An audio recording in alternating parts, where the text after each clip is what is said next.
खाडीमध्ये कांदळवन क्षेत्रात व फ्लेमिंगो संदर्भात स्थितीचा आढावा घेण्यासाठी राज्याचे वनमंत्री गणेश नाईक यांनी ऐरोली सेक्टर 10 येथील जैवविविधता केंद्र जेट्टी ते बेलापूर येथील जेट्टी असा पाहणी दौरा खाडीमार्गे केला। या दौऱ्याप्रसंगी कांदळवन विभागाचे, वन विभागाचे व नवी मुंबई महानगरपालिकेचे वरिष्ठ अधिकारी त्यांच्या समवेत उपस्थित होते। हा पाहणी दौरा राज्य शासनाने दिलेल्या 100 दिवस कृती कार्यक्रमांतर्गत एक भाग होता। या पाहणी दौऱ्याप्रसंगी मुंबई कांदळवन कक्षाचे अप्पर प्रधान मुख्य वनसंरक्षक SV रामाराव, मुंबई कांदळवन विभागीय वन अधिकारी विशाखा सावंत, कांदळवन विभाग दक्षिण कोकण अधिकारी कांचन पवार, ठाण्याचे उपवन संरक्षक अक्षय गजभिये, वनपरिक्षेत्र अधिकारी प्रशांत बहादुरे, त्याचबरोबर नवी मुंबई महापालिकेचे शहर अभियंता शिरीष अदरवाड आणि महापालिकेचे सहाय्यक संचालक नगर रचना सोमनाथ केकान हे अधिकारी उपस्थित होते। यावेळी दौऱ्यात समुद्राच्या पाण्यावर प्लास्टिक, तेलाचा तवंग, प्रक्रिया न करता सोडण्यात आलेलं पाणी आणि त्यामुळे पाणी प्रदूषणाची निर्माण झालेली स्थिती मंत्री गणेश नाईक यांच्या निदर्शनास आली।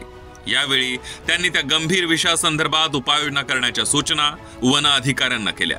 त्याचबरोबर गणेश नाईक यांनी या विषयाशी संबंधित उद्योग, पर्यावरण, बंदरे या विभागांबरोबर या अनुषंगाने चर्चा करण्याचे निर्देश दिले। आता एकूण तिथून प्रवास करताना माझ्या काही गोष्टी ज्या नजरेत आल्या त्या गोष्टी मला न आवडलेल्या, कारण ह्या राज्याचा 2दा पर्यावरण मंत्री मी होतो। मँग्रोव्ह डिव्हिजनच्या आमच्या प्रमुख SV रामराव यांना मी सांगितलेलं की तिन्ही विभागाशी आपण संपर्क साधा। नगरविकास विभाग सुद्धा शहरातून निघणारा सांडपाणी, STP ट्रीट न केलेला जो एकूण STPचा पार्ट आहे तो भाग, काही ठिकाणी केमिकल कारखान्यामधून निघणारा वॉटर पोल्युशन आणि धुराचं पोल्युशन सुद्धा त्याला कॉज करतं। आणि म्हणून नगरविकास विभाग, पर्यावरण विभाग, MMB आणि म्हणजे तुमचा पर्यावरण विभाग या सर्व विभागांशी चर्चा करून कोणीतरी जबाबदारी घेतली पाहिजे।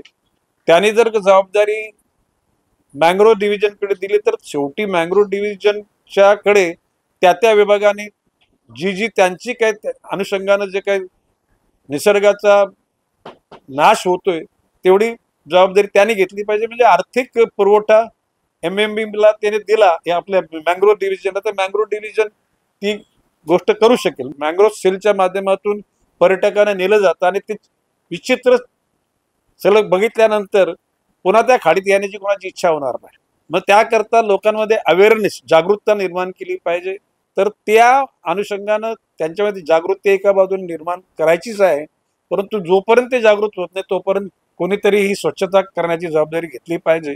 आणि निश्चितपणे जर कोणीच नाही घेतली तर मँग्रोव्ह डिव्हिजनला ते घ्यायला लावू आणि मग गरज पडली तर CSR माध्यमातून आपण फंड्स त्या ठिकाणी निर्माण करू। या दौऱ्याप्रसंगी फ्लेमिंगो या विदेशी पक्ष्याचं नयनरम्य दर्शन घडलं आणि त्यांचा थवा खाडी किनारी दाखल झाल्याचं पाहावयास मिळालं।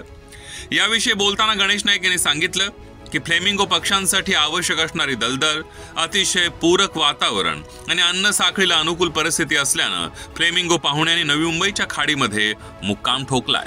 फ्लेमिंगोच्या बाबतीमध्ये ऑन द कॉन्ट्री साधारण 2012च्या सुमारास या बेलापूरच्या जेटीवरून ऐरोलीच्या ब्रिजला क्रॉस करून मी यायचो, त्यावेळेला थोड्या प्रमाणामध्ये फ्लेमिंगोचा वावर सुरू झाला होता।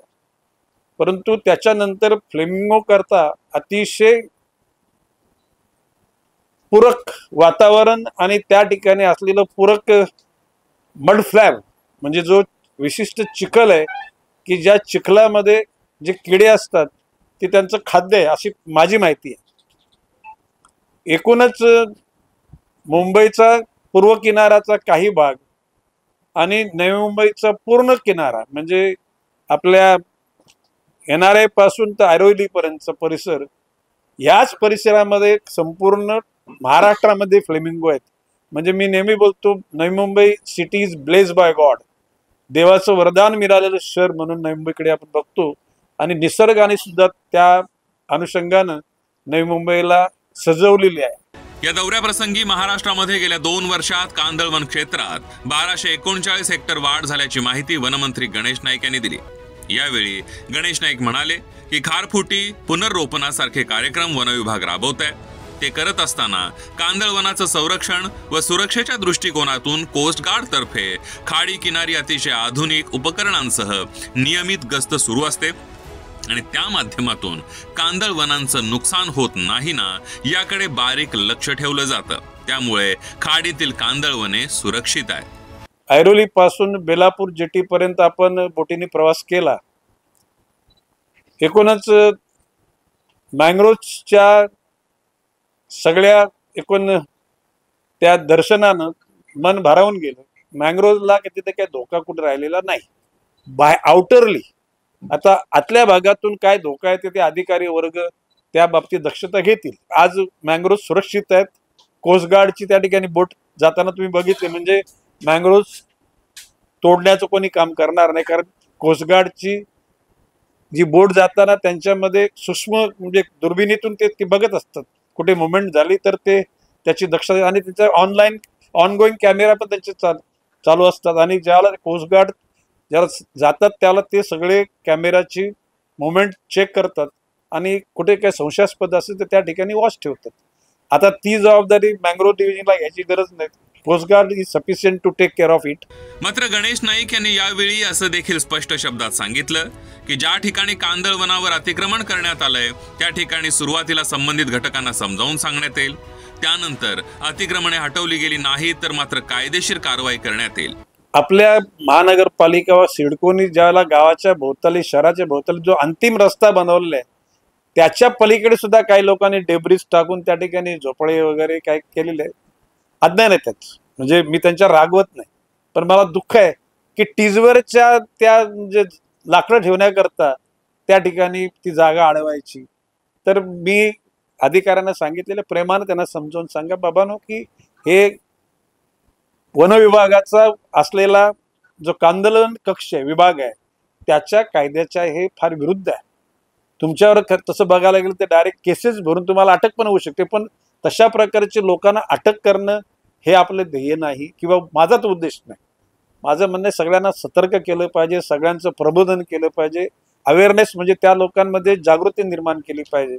आणि मग असे खट लोक असतील जे गुंडा टाईपचे, मग त्या लोकांचा बंदोबस्त त्याच पद्धतीने केला जाईल। परंतु सर्वसामान्य नागरिकाला अतिशय समजूतदारपणातून तुमच्या हातून या चुका घडतात, याच्यातून पर्यावरणाचा ऱ्हास होतोय, याच्यातून एकूण नियमाचा आणि कायद्याचा भंग होतोय। कृपया तुम्ही आम्हाला सहकार्य करा, अशा भावनेतून लोकांशी वागा, अशा प्रकारच्या मी सूचना केलेल्या आहेत। यावेळी गणेश नाईक यांनी अशी देखील माहिती दिली की ऐरोलीमध्ये जैवविविधता केंद्र इथं वनविभागाच्या वतीने खारफुटी वूड वॉकची निर्मिती केली जाणार आहे। गोराई इथं अशा प्रकारचा वूड वॉक अगोदरच तयार करण्यात आलेला आहे, ज्यामुळे लाकडाच्या पुलावरून चालत खारफुटी पर्यटनाचा अनुभव पर्यटकांना घेता येईल। या बजेटच्या मध्ये ऐरोलीच्या परिसरामध्ये कांदळवनामध्ये एलिव्हेटेड अशा प्रकारची फुटपाथ बनवून लोकांना त्याचा आनंद घेण्याकरता तरतूद केलेली आहे। साधारणपणे मला वाटते मार्च एप्रिलमध्ये त्याची काम पण सुरू होऊन जाईल। तशा प्रकारचे मुंबईमध्ये 2 ठिकाणी ज्याला मँग्रोव्ह ऑब्झर्वेशन गॅलरी किंवा पाथ 2 ठिकाणी आहे। बहुतेक एप्रिल महिन्यामध्ये एकाचं तर उद्घाटन होण्याची शक्यता आहे मुंबईमध्ये, आणि ऐरोलीमध्ये ते आहेच। त्याच्या पलीकडे जाऊन तुम्हाला सांगतो, मी MMB-ला मी आमदार असतानाच MMB-ला पत्र लिहिलं होतं, जी ऐरोलीची जेटी आहे ती आता 12 तासाकरता ती आपल्याला तिथून चढ उतार म्हणजे प्रवाशांची करता येते, परंतु ती जेटी थोडे अधिक खाडीत नेऊन राऊंड द क्लॉक 24 तास त्या फिशरमन लोकांना त्याचा वापर करता आला पाहिजे। आणि आपल्या मँग्रोव्ह डिव्हिजनकडून जे प्रवासी जातात त्यांना सुद्धा त्याचा वापर करता आला पाहिजे। अशा प्रकारची ती MMB ची डिपार्टमेंटकडून ती जेटी वाढली जाईल